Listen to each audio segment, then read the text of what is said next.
আমরা আজকে যাদের কথা বলছি তারা আমাদের কারো না কারো ভাই, কারো পিতা, কারো সন্তান, কারো আপন আত্মার আত্মীয়।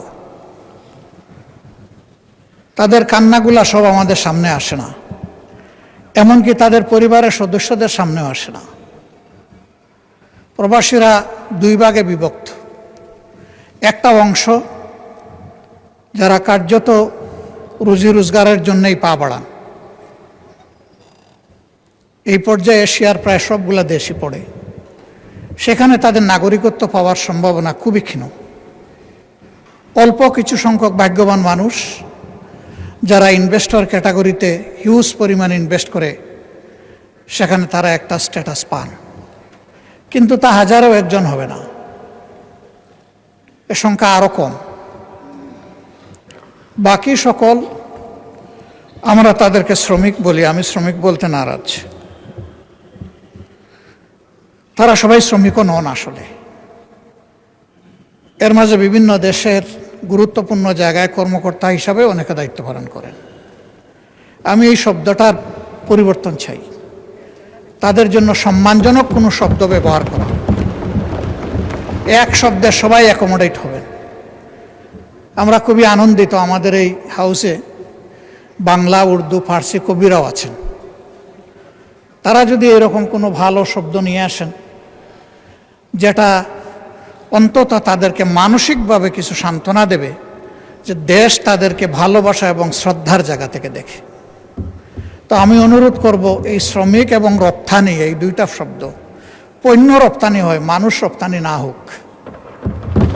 এটাকেও একটা সম্মানজনক জায়গায় আমরা নিয়ে যাই। মাননীয় স্পিকার, যারা বিশেষ করে পশ্চিমের দেশগুলোতে যাচ্ছেন তারা সাধারণত ফিরে আসার নিয়তে যান না, তারা যান সেখানে থেকে যাওয়ার নিয়তে। এর মধ্যে দুইটা ক্লাস, একটা স্রেফ ভাগ্য অন্বেষণে আর একটা তারা জ্ঞানের অন্বেষণে। জ্ঞানের অন্বেষণে কারা যায়? দুই ধরনের মানুষ। যাদের ফিনান্সিয়াল এবিলিটি আছে পিতামাতার, তাদের সন্তানরা যায় নিজ দায়িত্বে নিজ খরচে। আর যাদেরকে আল্লাহ তাআলা চমৎকার মেধা দিয়েছেন, মা বাপ গরিব, তারা যায় ফুলব্রাইট বা কোনো ধরনের স্কলারশিপ নিয়ে। এই দুই শ্রেণী আমাদের অ্যাসেট। তারা সেখানে শিক্ষা নেওয়ার পরে ওই সংশ্লিষ্ট দেশগুলোতে সার্ভিস দিচ্ছেন। ইতিমধ্যে শুনেছেন বিমানে যে ওয়াইফাই সংযুক্ত হয়েছে, এর মেইন কারিগর ব্যক্তিটি কিন্তু বাংলাদেশের। তার টিমে 13 জন ছিল, সেই লিড করেছে টিমকে। 4G থেকে 5Gতে নেওয়ার ফার্স্ট স্টেপটা যিনি নিয়েছেন তিনিও একজন বাংলাদেশি। অবশ্য এখন তিনি বাংলাদেশের একটা বিশেষ জায়গায় সার্ভিস দিচ্ছেন। এই ধরনের মণিমুক্তাগুলো দেশ থেকে চলে গেল, আমরা দেশকে সাজাবো কি দিয়ে? এই জন্য আমি ফিল করি আমাদের ফিনান্সিয়াল রিমিটেন্স তো অবশ্যই লাগবে দেশের অর্থনীতির চাকা চালু রাখার জন্য, কিন্তু তার চাইতে কম ইম্পর্টেন্স নয়, আমাদের এখন প্রয়োজন ইন্টেলেকচুয়াল রিমিটেন্স। দুনিয়ার বিভিন্ন উদীয়মান শক্তি এবং দেশ তাদের তরুণ যুবক যুবতীদেরকে ইনসেন্টিভাইজ করেছে, তাদেরকে মূল্যায়ন করেছে, সসম্মানে তাদেরকে দেশে ফিরিয়ে এনেছে।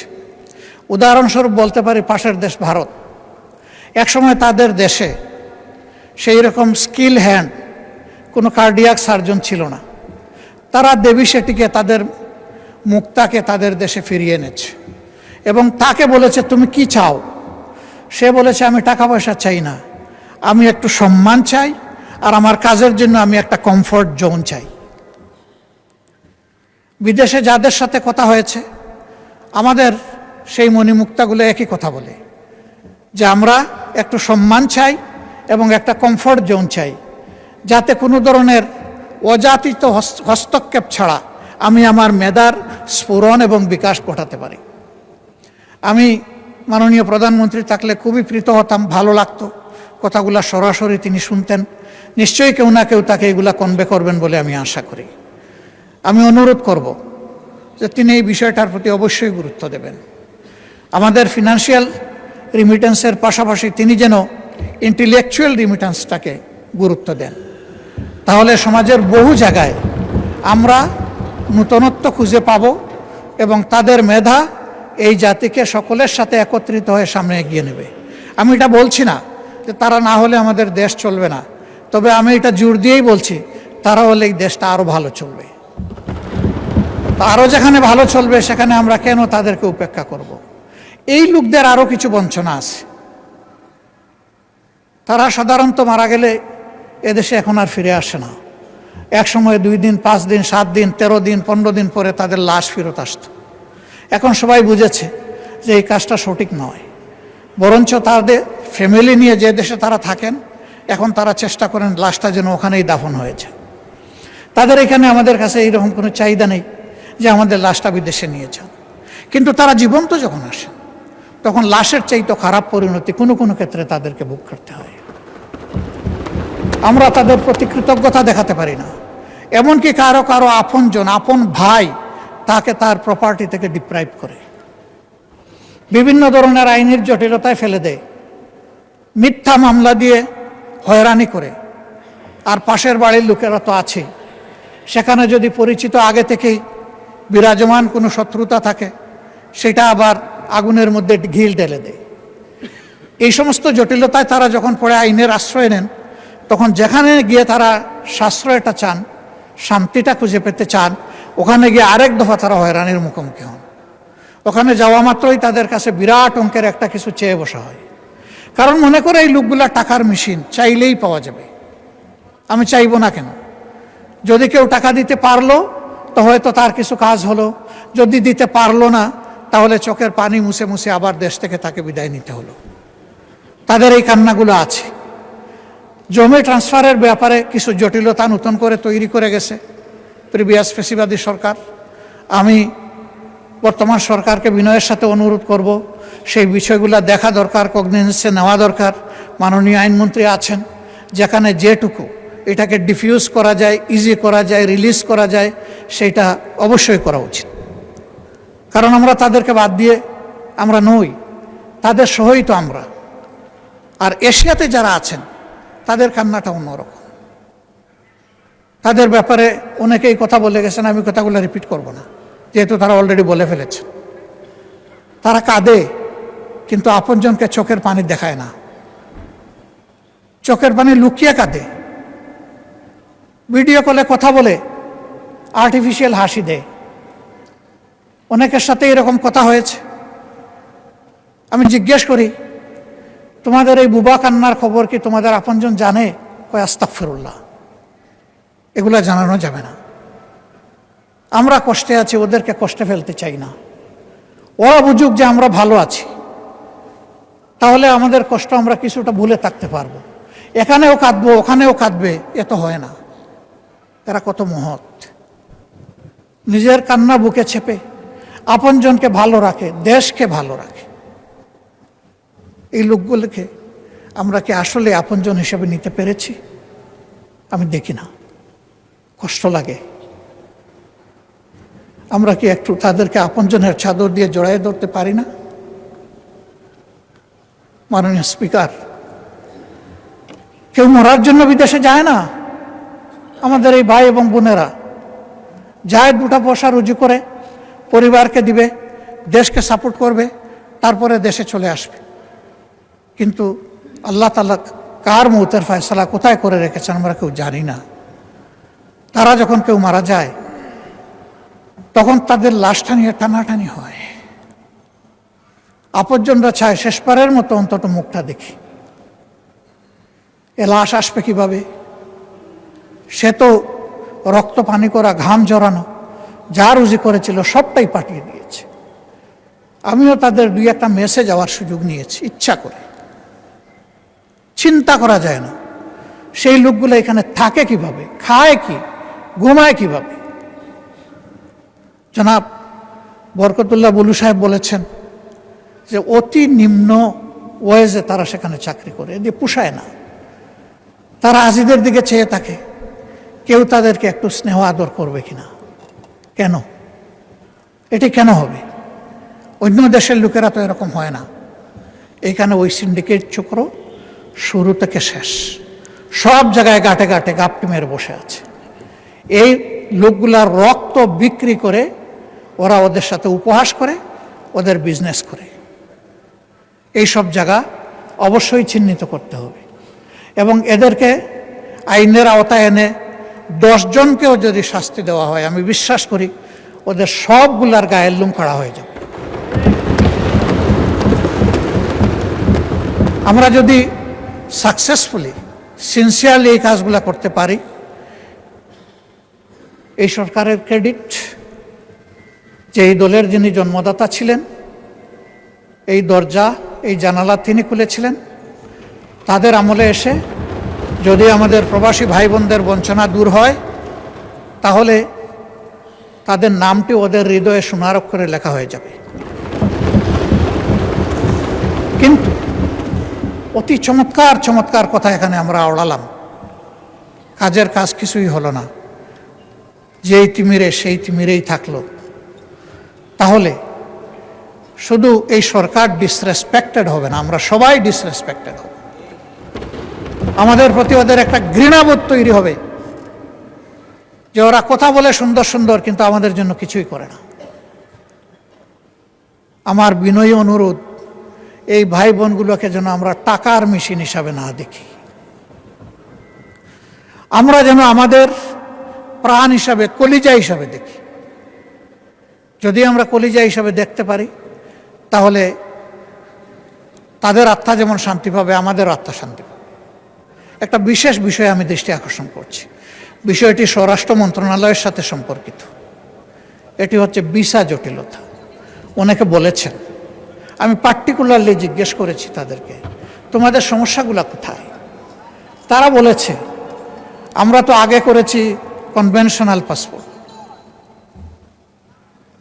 এরপরে করেছি আমরা এমআরপি, এখন ই পাসপোর্ট করতে গেলে এমআরপি এবং আমাদের এনআইডি এই দুইটা হুবহু মিল থাকতে হবে। আমাদের অফিস ল্যাপসেসের কারণে ওই আকার একার নামের একটু অধিক সেদিক, বয়সের একটু সামান্য তারতম্যের কারণে এখন আর ই পাসপোর্ট হচ্ছে না। ফলে আমরা কিন্তু অনেকেই এখানে ইলিগেল হয়ে গেছি অলরেডি, আর কেউ কেউ হওয়ার উপক্রম। এই সংখ্যা শত নয়, হাজার হাজার। এই প্রবলেমটা কিভাবে সর্ট আউট করে সলভ করা যায়? দুর্বলতা কিছু আমাদের অফিসিয়াল, কিছু হয়তো তাদের, কিন্তু মানুষগুলো তো আমাদের, এরা তো আমাদের অ্যাসেট। আমাদের এই অ্যাসেটগুলোকে কীভাবে আমরা এই ব্যাপারে হেল্প করতে পারি, এটা তাদের মেইন প্রবলেম। তার লিগ্যাল ইনস্ট্রুমেন্ট যদি তার হাতে না থাকে, তাহলে ওই দেশে থাকবে কিভাবে? তার তো ঠিকানা হবে জেল। সে গেল পরিবার আর সমাজকে সাহায্য করার জন্য, এখন ঠিকানা যদি তার জেল হয়, তাহলে তো হলো না। তা আমি মাননীয় স্বরাষ্ট্রমন্ত্রীকে অনুরোধ করব, বিদেশের মাটিতে থেকেই এনআইডি এবং পাসপোর্টের এই জটিলতাটা অতি সহজে কিভাবে নিরসন করা যায়, ইনশাল্লাহ আপনি পারবেন, শুধু পদক্ষেপ নেওয়ার ব্যাপার। আমরা আপনার জন্য দোয়া করব, আপনি যাতে পারেন। আর লাশগুলা হয়ে যাওয়ার পরে আমি আল্লাহর নামে দুহাই দিয়ে বলবো, একদিনের জন্য যেন সেই লাশ নিয়ে কোনো টানা হেঁচড়া না হয়। আমরা বেঁচে থাকলে, এই দেশ বেঁচে থাকলে সসম্মানে আমাদের কাঁধের উপর করে যেন সেই লাশগুলা দেশে নিয়ে আসা হয়। এরপরে দূতাবাসের ব্যাপারে যে কথাগুলো বলেছেন, আমি সবগুলোর সাথে সম্পূর্ণ একমত। কিন্তু দূতাবাস কর্মকর্তা কর্মচারীরা আমাদের ভাই বোন, আমরা তাদেরকে অপমানিত করতে চাই না। সরকারের উচিত তাদেরকে প্রপার ওরিয়েন্টেশন দেওয়া।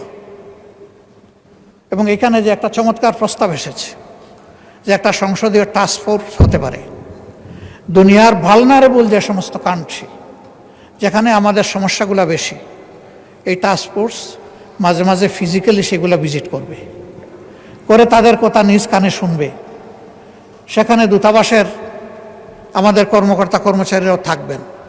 এই সব কিছু মিলে আমরা যদি একটা টোটাল প্যাকেজের দিকে যাই, তাহলে আমি রিমিটেন্স বাড়ার উদ্দেশ্যে বলছি না, আমি বলছি মানবতাকে সম্মান করার উদ্দেশ্যে আমরা এই কাজগুলো করলে আমি বিশ্বাস করি এই রিমিটেন্স দ্বিগুণ তিগুণ বেড়ে যাবে ইনশাআল্লাহ। দেশ এবং জাতি বেনিফিটেড হবে, তারা বেনিফিটেড হবে, সম্মানিত বোধ করবে। আমরা যেহেতু তাদেরকে যোদ্ধা বলছি, আমরা যেন মেহেরবানি করে তাদেরকে বীরের সম্মানটুকু দিই। আমার যোদ্ধা আমার বীর, কাজেই তারা যেন বীরের সম্মান পায়। সেইটা কিভাবে পাবে, সরকার এটা ফর্মুলেট করুক। আমাদের কোনো সহযোগিতা চাইলে আমরা হোল হার্টেডলি করবো ইনশাআল্লাহ। আজকের এই আলোচনাটা আমাদের কোনো বিতর্ক ছিল না, এই আলোচনা ছিল আমাদের হৃদয়ের কিছু আকুতি। আমি বিশ্বাস করি সবাই সেই জায়গা থেকেই কথা বলেছেন। মাননীয় স্পিকার আমাকে সুযোগ দেওয়ার জন্যে এবং এই আলোচনাটা আজকের হাউজে আনার জন্য আমি বিশেষভাবে আপনাকে ধন্যবাদ জানাচ্ছি। এই আলোচনা সার্থকতা পাওক, ইতারে এটা হারিয়ে না যাক, এই জন্যে এই ব্যাপারে আপনার জায়গা থেকে আপনি বিশেষ উদ্যোগ নেবেন, এই প্রত্যাশা ব্যক্ত করে আমার কথা এখানেই শেষ করছি। আল্লাহ হাফিজ, বাংলাদেশ জিন্দাবাদ। আসসালামু আলাইকুম। ধন্যবাদ মাননীয় বিরোধী দলের নেতা। আপনার স্বপ্নগুলো আকাশ ছুবে প্রবাসীর হেলিকপ্টারের মাধ্যমে। বিয়ে, জন্মদিন অথবা যে কোনো বিশেষ প্রয়োজনে হেলিকপ্টার ভাড়া করতে যোগাযোগ করুন স্ক্রিনে দেয়া নাম্বারে। প্রবাসীর হেলিকপ্টার, নিরাপদ ও সাশ্রয়ী বাহনের বিশ্বস্ত নাম।